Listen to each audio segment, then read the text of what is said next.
Hello guys, welcome back to my YouTube channel Standard Classes. So today I'm going to start a new chapter and also a new subject, that is statistics for class 11. So हम लोग chapter 1 से start करने वाले हैं guys. जो micro है मैं already आप लोगों के साथ 5 to 6 chapters उसके discuss कर चुकी हूँ. I'll be making further more videos on that subject. So आज मैं स्टार्ट कर रही हूँ स्टैटिस्टिक्स. बिफोर स्टार्टिंग बस थोड़ा सा आपको बताना चाहूंगी गाइज, स्टैटिस्टिक्स बहुत ज़्यादा इंटरेस्टिंग सब्जेक्ट है, कॉन्सेप्चुअल सब्जेक्ट है और थोड़ा सा मैथ्स भी आना चाहिए स्टैट्स को करने के लिए. ठीक है, थोड़े से मैथ्स के techniques, plus minus, under root कैसे सॉल्व करते हैं, वो सब चीज़ें भी आनी चाहिए. आगे जाके हम उस चीज़ को करेंगे. सेकेंडली, जो स्टैटिस्टिक्स चैप्टर का ऑर्डर है, मैं आपको सजेस्ट करूंगी कोई भी आप कहीं से भी चैप्टर उठा के मत पढ़ने लग जाना, क्योंकि सारे जो आपके टॉपिक्स हैं, सारे जो चैप्टर्स हैं वो इंटरलिंक्ड है, वो कनेक्टेड है. तो उनको स्टेप बाय स्टेप ही पढ़ना, चैप्टर 1, चैप्टर 2, चैप्टर 3 ऐसे ही पढ़ना, तभी आपकी एक पूरी स्टोरी बनेगी. तब आपको अच्छे समझ आएगा कि एक्चुअली में स्टैटिस्टिक्स है क्या. ठीक है, बस यही बहुत बताना चाहूंगी, बहुत ज्यादा इंटरेस्टिंग है. And without wasting time start करते हैं chapter 1, concept of economics and significance of statistics in economics. पहले ना चैप्टर का नाम, इसका मतलब समझो, कॉन्सेप्ट ऑफ इकोनॉमिक्स. इसके अंदर हमें थोड़े से इकोनॉमिक्स के कॉन्सेप्ट पढ़ने पड़ेंगे. जिन स्टूडेंट्स ने माइक्रो स्टार्ट कर दिया उन्होंने चैप्टर 1 माइक्रो का पढ़ा होगा. जब माइक्रो का इंट्रोडक्शन ऑफ चैप्टर जो था हमारा, उसके अंदर हमने कुछ कॉन्सेप्ट्स पढ़े थे इकोनॉमिक्स के. वो सेम कॉन्सेप्ट्स हमें यहाँ पे पढ़ने, because statistics and economics are interrelated. ठीक है, तो आपको कॉन्सेप्ट ऑफ इकोनॉमिक्स पता होना बहुत जरूरी है, जो मैं अभी आपके साथ डिस्कस करूंगी. एंड सिग्निफिकेंस, जहां पे भी आपको वर्ड दिखे ना सिग्निफिकेंस, चाहे बिजनेस स्टडीज में दिखे चाहे आपको इकोनॉमिक्स में दिखे, सिग्निफिकेंस का मतलब होता है गाइस इंपॉर्टेंस.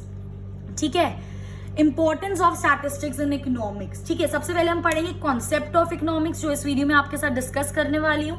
एंड उसके बाद हम पढ़ेंगे इंपॉर्टेंस ऑफ स्टैटिस्टिक्स, मतलब क्यों स्टैटिस्टिक्स इकोनॉमिक्स में जरूरी है, क्या काम है, हमने क्यों स्टैटिस्टिक्स और इकोनॉमिक्स को लिंक करा है. ठीक है, ये सब चीजें हम इस पूरे चैप्टर में एंड दैट टू पूरे सब्जेक्ट में हम यही चीज पढ़ेंगे. ठीक है, so I am starting with the concept of economics, assumingly कि ये चीज आपने माइक्रो के फर्स्ट चैप्टर में पढ़ी हुई है, बट स्टिल मैं तब भी आप लोगों के साथ डिटेल में ये चीजें डिस्कस करूंगी. So let's get started. That is first हमारा बात आती है कॉन्सेप्ट ऑफ इकोनॉमिक्स. ठीक है, क्या क्या डिफरेंट कॉन्सेप्ट होते हैं, स्टार्ट करते हैं. सबसे पहला आता है कंज्यूमर. एक कंज्यूमर कौन होता है, कंज्यूमर. एंड देन आता है आपका कंज्यूमर से related concept, that is consumption, क्योंकि कंजम्पशन कंज्यूमर ही तो करता है ना.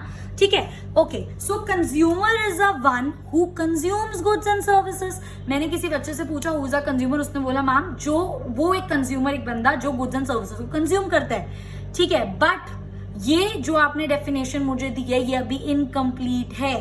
ठीक है, बिल्कुल मैं आपकी बात अग्री कर रही हूँ. Consumer is a person who consumes goods and services, पर किस लिए, for satisfaction of his wants. Wants, needs क्या होता है, ये सब मैंने माइक्रो के फर्स्ट चैप्टर में आप लोगों के साथ डिस्कस करा है.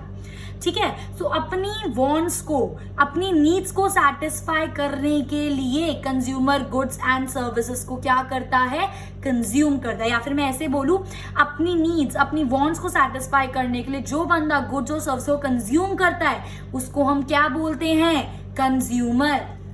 आ रही है मेरी बात समझ. ये आपकी डेफिनेशन इनकम्प्लीट है, बस आप इतना लिख दो, consumer is the one who consumes goods and services. आधा नंबर गया, मैम आधे नंबर ही देंगी. आई मेरी बात समझ. A consumer is the one who consume goods and services for satisfaction of his wants. I hope guys ये चीज आपको क्लियर है. ठीक है, सो consumer is the one who consume goods and services for, किस लिए, सैटिस्फैक्शन ऑफ हिज वांट्स. ठीक है, ये तो बात हो गई कंज्यूमर की. अब कंजम्पशन क्या होता है, कंज्यूमर तो वो बंदा जो कंज्यूम कर रहा है, कंजम्पशन क्या होता है, it is a process of using up the utility value of goods and services for direct satisfaction of wants. ध्यान से समझो. ठीक है, ये जो आपकी है ना डेफिनेशन, जरा थोड़ा सा ब्रेक करो इसको. कंजम्पशन क्या होता है, इट इज अ प्रोसेस. ठीक है, प्रोसेस होता है किस चीज का, to use the utility value. बताऊंगी अभी क्या होता है यूटिलिटी वैल्यू, किस चीज की यूटिलिटी वैल्यू, किस चीज की, ऑफ गुड्स एंड सर्विसेज की यूटिलिटी वैल्यू. अगेन किस लिए, फॉर सैटिस्फैक्शन ऑफ वांट्स. आ रही है मेरी बात समझ. अब ध्यान से समझो, कंजम्पशन इज अ प्रोसेस, ठीक है, उस प्रोसेस में क्या होता है, विच use the utility value of goods and services. What is utility value? Utility value का मतलब होता है कि जो आप गुड या जो आप सर्विस कंज्यूम कर रहे हो, उस गुड या उस सर्विस में कितनी कैपेसिटी है आपकी वांट्स को सेटिस्फाई करने के लिए. ठीक है, for example I am very hungry right now and मुझे बहुत ज्यादा भूख लगी और मुझे बहुत ज्यादा क्रेविंग्स हो रही है ब्लू लेस खाने की. ठीक है, अब क्या होता है, मैंने 10 वाला लेस लिया है, ठीक है, बट मैंने खाया पूरा 10 वाला लेस. जब मैंने इनकलकेट करा तो मेरी जो वांट, जो डिजायर है ना, वो कुछ हद तक सेटिस्फाई होगी, पर पूरे हद तक सेटिस्फाई नहीं हुई. अगर मैं यही 10 वाले की जगह 20 वाला लेस ले लेती तो शायद मेरी जो पूरी इच्छा है, क्रेविंग्स है, वो पूरी बिल्कुल अच्छे से सेटिस्फाई हो जाती. तो आप देख रहे हो, एक 10 वाले चिप्स के पैकेट में बस उतनी ही जितनी कैपेसिटी थी उसने तो मेरी उतनी वांट सेटिस्फाई कर दी, बट जो रह गई उसका क्या. तो बेसिकली मैं आपको समझाने की कोशिश कर रही हूँ कि यूटिलिटी क्या होता है, वो कैपेसिटी एक पर्टिकुलर गुड की या एक पर्टिकुलर सर्विस की जितनी वो आपको सेटिस्फैक्शन दे सकता है. आ रही है मेरी बात समझ?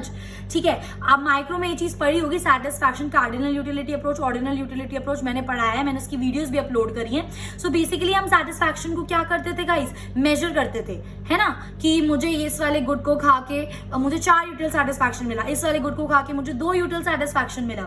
सो वो क्या है, वो उस गुड की कैपेसिटी है कि एक चिप्स खा के मुझे 2 यूटिल सेटिस्फैक्शन मिला, बड़ा वाला चिप्स लूंगी तो मुझे 5 यूटिल सेटिस्फैक्शन मिलेगा.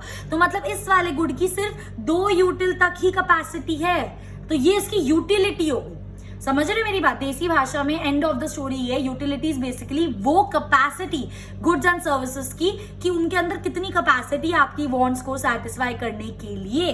सो consumption is a process to use the utility value. Consumption एक वो प्रोसेस है जिसके अंदर हम गुड्स और सर्विसेज की यूटिलिटी वैल्यू को यूज करते हैं. किस लिए? Direct satisfaction of our wants के लिए. तभी तो हम गुड्स और सर्विसेज को कंज्यूम कर रहे हैं. आ रही है मेरी बात समझ? ठीक है, अब आप पढ़ सकते हो, consumption it is a process of using up the utility value, मतलब उनके अंदर जितनी कैपेसिटी है उसको यूज करना गुड्स एंड सर्विसेज की. किस लिए? For satisfaction of wants. ये पूरा लिखना है, ये नहीं, it is a process of using up the utility value of goods and services. किस लिए? For satisfaction of wants. तभी पूरे नंबर मिलेंगे. ठीक है, और मैंने आपके लिए यहाँ पे लिखा भी है, यूटिलिटी क्या है? यूटिलिटी इज द कैपेसिटी, वो capacity of goods and services कि उस गुड्स और उस सर्विस में कितनी कैपेसिटी है आपके वांट्स को सेटिस्फाई करने के लिए. आई होप गाइस ये चीज आपको क्लियर है. सो एक हमारा कॉन्सेप्ट हो गया consumer who consume goods and services for direct satisfaction of wants, और एक आपका कॉन्सेप्ट हो गया consumption. It is a process of using up the utility value of goods and services. Clear? Again किस लिए? For direct satisfaction of wants. Okay, next हमारा economic concept आता है guys, producer and production. Producer क्या होता है? किसी बच्चे से मैंने पूछा प्रोड्यूसर क्या होता है? Producer is the one who produce goods and services. बिल्कुल सही बात है, producer is the one who produce goods and services. मैं बिल्कुल अग्री कर रही हूँ, पर ये डेफिनेशन इनकम्प्लीट है. प्रोड्यूसर प्रोड्यूस कर रहा है गुड्स एंड सर्विसेज किस लिए? अपनी इनकम को जनरेट करने के लिए, ताकि वो उन गुड्स को प्रोड्यूस करे, सेल करे और उसके पास इनकम आए. समझ रहे हो मेरी बात? So producer is a one who produces goods and services. Produce तो कर रहा है, पर किस लिए? For generation of income. Again ये चीज अगर सिर्फ यहां तक लिखोगे, a producer is a one who produce goods and services, ma'am आधे नंबर देंगी, आधे कट जाएंगे. किस लिए प्रोड्यूस कर रहा है भाई? वो समाज सेवा के लिए. क्या कर रहा है वो? For generation of income. ये होती है पूरी डेफिनेशन, पूरा ही लिखना है. आ रही है मेरी बात समझ? So producer is the one who produce goods and services किस लिए? For generation of income. Okay, next आता है गाइस आपका प्रोडक्शन. अब देखो, कंज्यूमर से रिलेटेड कंजम्पशन कॉन्सेप्ट था, क्योंकि कंज्यूमर ही है जो कंजम्पशन करेगा. सिमिलरली प्रोड्यूसर ही है जो प्रोडक्शन करेगा. अब कंज्यूमर प्रोडक्शन तो नहीं कर सकता ना.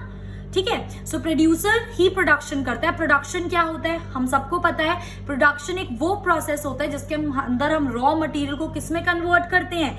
फिनिश गुड्स में. रॉ मटेरियल को हम फिनिश गुड्स में कन्वर्ट करते हैं, ऐसे समझ सकते हो.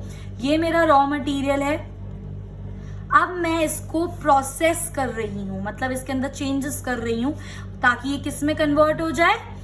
फिनिश गुड्स में. और इस प्रोसेस को हम क्या बोलते हैं? प्रोडक्शन. आई मेरी बात समझ? So production is a process of convert करना raw material into useful things, कि कैसे हम रॉ मटेरियल को किस तरीके से कन्वर्ट करें कि वो आगे जाके किसी के काम आए, इनटू फिनिश गुड्स. आई मेरी बात समझ? अब एक बहुत इंपॉर्टेंट बात बता रही हूँ, ध्यान से सुनना। जब हम ये प्रोसेस परफॉर्म कर रहे हैं, जब हम रॉ मटेरियल से फिनिश गुड्स में प्रोडक्शन कर रहे हैं, उनको प्रोसेस कर रहे हैं, तो इस प्रोसेस के दौरान वो रॉ मटेरियल क्या एक्वायर कर रहा है? यूटिलिटी एक्वायर कर रहा है। They acquire utility value in the process of production. कैसे? मतलब समझो, क्योंकि रॉ मटेरियल जो होता है आपका, वो अभी किसी के यूज नहीं है। एज अ कंज्यूमर कोई भी बंदा रॉ मटेरियल नहीं खरीदेगा, क्योंकि रॉ मटेरियल आपके वांट्स को सेटिस्फाई नहीं कर सकता। ठीक है, कोई चीज आपकी सेटिस्फैक्शन तब, आपकी वांट्स को सेटिस्फाई तभी कर सकती है जब उसके अंदर उतनी कैपेसिटी हो। अभी रॉ मटेरियल में उतनी कैपेसिटी नहीं है कि आपकी वो वांट्स को सेटिस्फाई कर सके। तो उस रॉ मटेरियल को जब हम प्रोसेस कर रहे हैं, मतलब उस रॉ मटेरियल के अंदर हम क्या कर रहे हैं? उसकी कैपेसिटी डाल रहे हैं। बेसिकली वो रॉ मटेरियल क्या कर रहा है? अपनी यूटिलिटी गेन कर रहा है। यूटिलिटी क्या है? कैपेसिटी, जिससे जब वो पूरा बन जाएगा फिर वो तैयार है किसी भी कंज्यूमर की वांट्स को सेटिस्फाई करने के लिए। अब आई बात समझ? देखो, तो जब रॉ मटेरियल क्या कर रहा है? इस प्रोसेस के अंदर यूटिलिटी एक्वायर कर रहा है, अपनी कैपेसिटी गेन कर रहा है, ताकि वो फिर बाद में एक कंज्यूमर की वांट्स को सेटिस्फाई कर सके। So raw material acquire utility, acquire raw material acquire utility. Utility मतलब capacity in the process of production, ताकि फिर जब वो फाइनल गुड बन जाए, अब वो बिल्कुल तैयार है किसी भी कंज्यूमर की वांट को सेटिस्फाई करने के लिए। आई होप गाइस ये चीज आपको क्लियर है। ठीक है, अब ये हो गया हमारा पूरा प्रोडक्शन प्रोसेस। तो आपको याद रखना है, प्रोडक्शन प्रोसेस के अंदर रॉ मटेरियल क्या एक्वायर करता है? यूटिलिटी, क्योंकि वो प्रोसेस हो रहा है ना, वो अब कैपेसिटी अपने अंदर गेन कर रहा है। Clear? So this was producer and production. Next हमारा कॉन्सेप्ट आता है guys savings and investment. Word आप लोगों ने सुना होगा। सेविंग्स क्या होता है? सेविंग वो पार्ट होता है इनकम का जिसको हम खर्च नहीं करते। यूजुअली अब आप इकोनॉमिक्स में आगे पढ़ोगे, ध्यान से देखना, y is equals to c plus s। y is your income, ठीक है।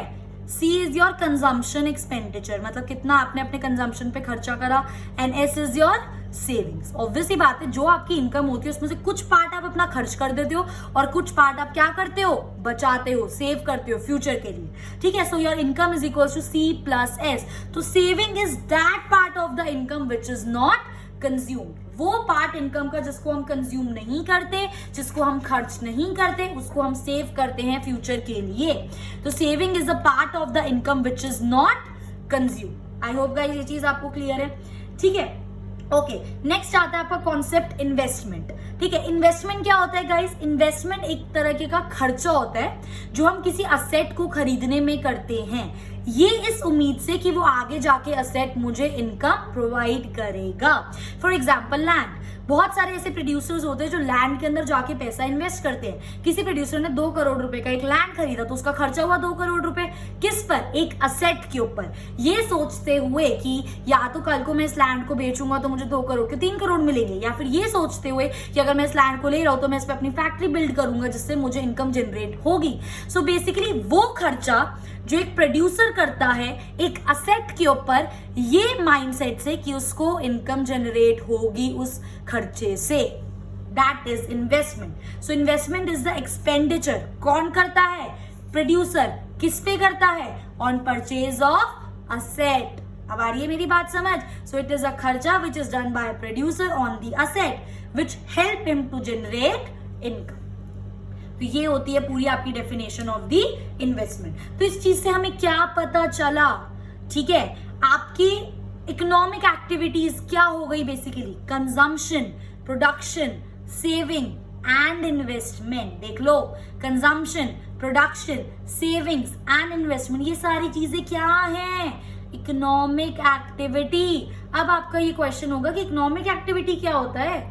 चलो पहले पढ़ा देती हूँ कि इकोनॉमिक एक्टिविटी क्या होता है। ध्यान से पढ़ेंगे सारे बच्चे। Economic activity is related to the use of scarce resources. अभी समझाती हूँ। स्कैर्स का मतलब क्या होता है? लिमिटेड। ठीक है, जो आपकी इकोनॉमिक एक्टिविटी होती है, मतलब जब आप अपने लिमिटेड रिसोर्सेज को यूज कर रहे हो, that is a economic activity. ठीक है, अब मैं आपको रिलेट करवाती हूँ, ध्यान से देखना। कंजम्पशन, अब हमारे पास बहुत सारे पैसे तो है नहीं। फॉर एग्जाम्पल एक बच्चा मार्केट जाता है, 100 रुपए लेकर जाता है अपनी जेब में। ठीक है। अब उसके पास सिर्फ 100 रुपए ही है उस टाइम मार्केट में कुछ भी खरीदने के लिए, तो कैसे वो उन 100 रुपए को खर्च करेगा सामान खरीदने के लिए? दैट इज कंजम्पशन, मतलब लिमिटेड रिसोर्स को यूज कर रहे हैं ना वो। सिमिलरली प्रोडक्शन में क्या हो गया, प्रोड्यूसर के पास बहुत सारे इनपुट्स तो नहीं है, बहुत सारा रॉ मटेरियल तो नहीं है कि वो सब कुछ प्रोड्यूस कर सके। उसके पास लिमिटेड रॉ मटेरियल जिसको यूज करके उसको प्रोडक्शन करनी है। तो अगेन इसके अंदर हमने लिमिटेड रिसोर्सेज को यूज करा प्रोडक्शन प्रोसेस के लिए, इसके अंदर हमने लिमिटेड रिसोर्सेज को यूज करा कंजम्पशन के लिए। सेविंग्स भी वही पार्ट है इनकम का जो हम खर्च नहीं करते। लिमिटेड ही तो होती है, अनलिमिटेड के तो किसी की सेविंग्स नहीं होती, ठीक है। इन्वेस्टमेंट, कुछ पार्ट ऐसा लिमिटेड रिसोर्सेज है हमारे पास जिनको हम आगे फर्दर इन्वेस्ट कर रहे हैं। समझ रहे हो मेरी बात, ठीक है। जिस बच्चे ने इकोनॉमिक्स का फर्स्ट चैप्टर पढ़ा है उसको ये चीजें और ज्यादा क्लियर हो रही होंगी, नहीं पढ़ा है तो आप देख सकते हो एक बार को वो वीडियो, अगर बाय चांस नहीं भी तो भी आप इस चीज को समझने की कोशिश करो तो इजीली समझ आ जाएगी आपको ये बात, ठीक है। सो बेसिकली इकोनॉमिक एक्टिविटी वो एक्टिविटी होती है guys which is related to the use of scarce resources, मतलब कैसे हम अपने लिमिटेड रिसोर्सेज को यूज कर रहे हैं। 5 मिनट और दे दो, ये कॉन्सेप्ट और अच्छे से क्लियर हो जाएगा, ठीक है। अभी आती हूँ वापस इस चीज पे। अच्छा, wants are always unlimited in relation to resources, इस बात की गांठ मान लो। ये बात आपने माइक्रो में भी पढ़ी और ये बात अभी हम इसलिए पढ़ रहे हैं क्योंकि अब हम स्टैट्स को रिलेट कर रहे हैं इकोनॉमिक्स से, तो सबसे पहले हमें पता होना चाहिए इकोनॉमिक्स क्या है, उसके बाद तो स्टैट्स को रिलेट कर पाएंगे इकोनॉमिक्स से, ठीक है। हम ह्यूमन बींग्स की जो वॉन्ट्स हैं, जो हमारी इच्छाएं हैं, जो हमारी नीड्स हैं, वो अनलिमिटेड हैं, वो कभी खत्म नहीं होंगी। आप दुनिया का रईस से रईस आदमी उठा लो, उसके पास दुनिया भर का पैसा है बट तब भी उसकी वॉन्ट्स अनलिमिटेड है। एक क्योंकि ऐसा होता है ना, एक वॉन्ट फुलफिल हो गई, भैया मुझे ये चाहिए, ये मिल गया अब ये चाहिए, ये मिल गया अब ये चाहिए, उसका कोई एंड ही नहीं है। समझ आ रही है मेरी बात? आपकी वॉन्ट्स का कोई एंड नहीं है। तो human wants are unlimited, but उन अनलिमिटेड वॉन्ट्स को पूरा करने के लिए हमारे पास जो रिसोर्सेज हैं वो बहुत कम है। इतने लोगों की आबादी पूरी दुनिया में, there is so much of population living on this earth and each and every person have their unlimited wants, but उनकी उन वॉन्ट्स को सेटिस्फाई करने के लिए वी हैव लिमिटेड रिसोर्सेज, ठीक है। अब उन लिमिटेड रिसोर्सेज को किस तरीके से यूज करा जाए कि हर बंदे की वॉन्ट्स को सेटिस्फाई कर पाए, दैट इज इकोनॉमिक एक्टिविटी। आई मेरी बात समझ, ठीक है। सो बहुत सारी इकोनॉमिक एक्टिविटीज होती हैं, उसके कुछ पार्ट्स हैं कंजम्पशन, प्रोडक्शन, सेविंग्स, इन्वेस्टमेंट। ये चारों चीजें क्या हैं आपकी इकोनॉमिक एक्टिविटी। आई मेरी बात समझ। सो इकोनॉमिक एक्टिविटी मतलब यूज ऑफ लिमिटेड रिसोर्सेज, और हमेशा human wants are unlimited in relation to the resources available. फिर से लाइन बोल रही हूँ, लिख लो, बहुत जरूरी है, आगे जाके भी बहुत काम आएगी। Human wants are always unlimited in relation to the limited resources, ठीक है, ठीक है, ओके। सो इसी के बेस पे हमारा टर्म आता है इकोनॉमिक्स की। एक्चुअली में अब इकोनॉमिक्स क्या होता है? इकोनॉमिक्स का मतलब होता है study of mankind in the ordinary business of life is known as economics. मतलब समझो, ठीक है, study of mankind in the ordinary business of life, मतलब स्टडी ऑफ मैनकाइंड मतलब लोगों का बिहेवियर को स्टडी करना। To study the behaviour of people कि वो किस तरीके से अपने लिमिटेड रिसोर्सेस को एलोकेट कर रहे हैं, यूज कर रहे हैं, जिससे वो अपनी वांट्स को सेटिस्फाई कर सके। उन लोगों के उस बिहेवियर को स्टडी करना इज नोन एज इकोनॉमिक्स। आई मेरी बात समझ? लोगों के बिहेवियर को स्टडी करना कि वो कैसे लिमिटेड रिसोर्सेज को यूज कर रहे हैं अपने वांट्स को सेटिस्फाई करने के लिए। इसका मैं आपको एक एग्जांपल देती हूँ। जैसे कि मैंने आपको बोला कि एक बच्चा 100 रुपए लेके मार्केट जाता है, ठीक है। अब उस बच्चे को 100 रुपए, उस बच्चे को चिप्स भी खाने का मन है, उस बच्चे को आइसक्रीम भी खाने का मन है और उस बच्चे को पिज्जा भी खाने का मन है। 3 चीजें उसको खानी है, पर उसकी जेब में कितने पैसे हैं? 20 टाइम 100 रुपए। तो वो बच्चा 100 रुपए लेके जाता है, वो 20 रुपीज के 2 चिप्स ले लेता है। 40 रुपए गए, ठीक है, 20 रुपीज के 2 चिप्स ले लेता है। एक काम करते हैं, लिख लेते हैं ताकि और बेटर अंडरस्टैंडिंग मिले। उसके पास कितने रुपए हैं? 100 रुपए। उसने ₹20 के 2 चिप्स ले लिए, मतलब 40 रुपए खत्म, ठीक है। उसके बाद उसने क्या लिया था? हमने चिप्स लिया था, पिज्जा लिया था एंड कोक लिया था, ठीक है। सो 40 रुपीज का ये हो गया। और उसने 30 रुपीज की क्या ले ली, कोक ले ली। ठीक है, तो कितने हो गए 40, 50, 60, 70 रुपीज खर्च हो गए, उसके पास कितने बचे 30 रुपए। अब वो सोच रहे भाई 30 रुपए में तो पिज्जा नहीं आएगा। ठीक है, तो इस तरीके से उसने क्या करा, उसने एक तरीके से सोचा ना कि मेरे पास 100 रुपए हैं, सबसे ज्यादा उसका मन क्या था चिप्स खाने का, तो उसने पहले 2 पैकेट चिप्स के उठाए। फिर उसने बोला भाई चिप्स के साथ कुछ पीने के लिए हो जाए, तो उसने कोक उठाया। फिर उसके पास कितने पैसे बचे, सिर्फ 30 रुपए। अब उसने सोचा भाई इसमें पिज्जा नहीं आ सकता, तो वो अपने 40 + 30 70 रुपए खर्च करता है और घर चले जाता है। तो बेसिकली हम उसमें इस वाली सिचुएशन में मैं आपको क्या समझाने की कोशिश कर रही हूँ, इस बच्चे का हम लोग बिहेवियर स्टडी कर रहे हैं कि कैसे उसके पास लिमिटेड रिसोर्सेज थे, 100 रुपए थे बस। अगर उसके पास और 200-300 रुपए होते तो पिज्जा भी आराम से ले सकता था, बट उसके पास लिमिटेड 100 रुपए हैं, तो उसने उन 100 रुपए को कैसे कैसे खर्च करा। तो 2 बातें हमें पता चलती है कि उसने 100 रुपए को कैसे खर्च करा। तो उस बच्चे का इस बिहेवियर को स्टडी करना इज इकोनॉमिक्स, पहली चीज। दूसरी चीज, आप लिमिटेड रिसोर्सेज में अपने सारे वांट्स को सेटिस्फाई नहीं कर सकते। अगर आपके पास बहुत सारे रिसोर्सेज है, फॉर एग्जाम्पल वो बच्चा 1000 रुपए लेके जाता, तो उसके चिप्स भी आते, उसके कोक भी आते, उसके पिज्जा भी आ जाता उसका। तो मतलब रिसोर्सेज उसके पास लिमिटेड नहीं थे। ठीक है, अगर रिसोर्सेज ही लिमिटेड ना हो, बहुत अनलिमिटेड रिसोर्सेज, तो सबकी वांट्स ही सेटिस्फाई हो जाएंगी। सबकी वांट्स ही सेटिस्फाई हो जाएंगी तो कोई प्रॉब्लम ही नहीं आएगी, कोई प्रॉब्लम ही नहीं आएगी। तो हम इकोनॉमिक्स पढ़ने की जरूरत ही क्या है, इसलिए तो हम इकोनॉमिक्स पढ़ रहे हैं, क्योंकि रिसोर्सेज लिमिटेड हैं, लोगों की वांट्स इतनी सारी है। तो अब हमें ये पढ़ना पड़ेगा कि वो कैसे अपने लिमिटेड रिसोर्सेज को यूज कर रहे हैं अपनी वांट्स को सेटिस्फाई करने में, और एक बार में वो अपने सारे वांट्स सेटिस्फाई नहीं कर पा रहे क्योंकि रिसोर्सेज क्या है, लिमिटेड। आई होप गाइस ये चीज आपको क्लियर है। ठीक है, सो नेक्स्ट कॉन्सेप्ट आता है इसी बेस पर, इकोनॉमिक प्रॉब्लम। क्योंकि आपके रिसोर्सेज लिमिटेड है, आपकी वांट्स अनलिमिटेड है, इसलिए तो इकोनॉमिक प्रॉब्लम आ रही है। Economic problem is basically problem of choice. अब लोगों को समझ नहीं आ रहा है कि लिमिटेड रिसोर्सेज है, अब उनको चूज करना पड़ेगा। जैसे इस बच्चे ने चूज करा, उसके पास चिप्स, कोक और पिज्जा का ऑप्शन था, पर उसने चूज करा क्योंकि उसके पास रिसोर्सेज 100 रुपए ही थे बस। तो अब उसको चूज करना पड़ा कि वो या तो 100 रुपए का सिर्फ एक पिज्जा ले सकता है, या तो वो 100 रुपए में 2 चिप्स और एक कोक भी ले सकता है। That is the problem of choice. ठीक है, ये आपने डिटेल में पढ़ा है चैप्टर 1 माइक्रो के इंट्रोडक्शन में। नहीं पढ़ा है तो वो वीडियो देख लो, आपका फर्स्ट चैप्टर माइक्रो का बिल्कुल अच्छे से समझ आ जाएगा। ठीक है, सो economic problem is a problem of choice, कि अब हम क्या चूज करें। और ये जो प्रॉब्लम ऑफ चॉइस है ये क्यों आ रही है, 3 रीजन की वजह से। पहला, वांट्स अनलिमिटेड है। दूसरा, रिसोर्सेज स्केर्स है। तीसरा, रिसोर्सेज स्केर्स है, ऊपर से उनके और भी ज्यादा यूजेस हैं, दे हैव अल्टरनेटिव यूजेस। बात को समझो मेरी, क्योंकि हमारे वांट्स अनलिमिटेड हैं और हमारे पास रिसोर्सेज स्केर्स हैं, बहुत कम रिसोर्सेज हैं, तो अब हमें चूज करना पड़ेगा, हमें प्रायोरिटाइज करना पड़ेगा कि सबसे पहले हम अपनी कौन सी वांट को फुलफिल करें, क्योंकि उन रिसोर्स में हम अपनी सारी वांट्स को फुलफिल एक साथ नहीं कर सकते। That's why we have to choose, we have to prioritise कि हमारी सबसे पहली प्रायोरिटी क्या है, सबसे पहले हम अपनी कौन सी चीज को पूरा करें। उसके बाद में देखेंगे, फिर से रिसोर्सेज कुछ इकट्ठे होंगे पैसे, फिर कुछ खरीद लेंगे बाद में। समझ लो, that is problem of choice.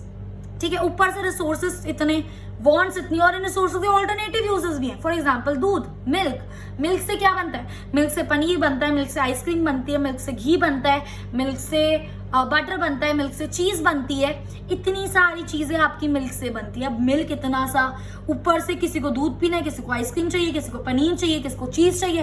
भाई रिसोर्सेज इतने ऐसे, उसके इतने सारे ऑल्टरनेटिव यूजेस है, कैसे बात बनेगी, और ज्यादा डिफिकल्ट हो गया चूज करना। अब समझ रहे हो मेरी बात। तो इकोनॉमिक प्रॉब्लम अराइज ही इसलिए होती है because you have problem of choice. Your wants are unlimited, your resources are scarce, and these resources have alternative uses.